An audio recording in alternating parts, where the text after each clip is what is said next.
One of the things that many applicants applying to Canada are concerned about is English language requirements and kind of the recent introduction of the language requirements under express entry. In the last couple of months, a number of members of ours who have gotten jobs in Canada came to us concerned about English language requirements and asking us which immigration program they could apply under, given the fact that the English language requirements are fairly stringent, and they wanted to basically know whether there's any other options other than express entry and kind of the stringent language requirements under that program.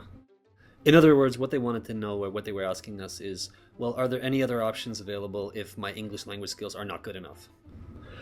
And so the short answer to that question is that yes, there are other options available, and these are often kind of under the radar screen options that most people don't really think about, but that do allow you to, if not bypass, then at least kind of reduce the English language requirements.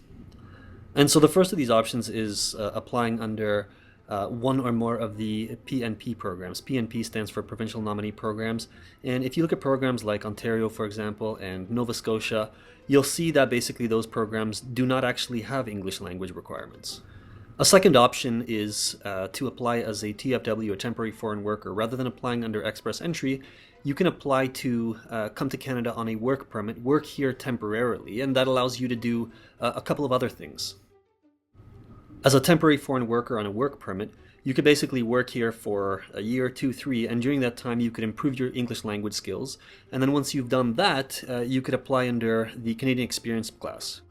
And under the Canadian Experience class, one of the things that is occasionally not noticed as well is that if you apply under that program, then the NOC B categories under Canadian Experience class have lower English language requirements.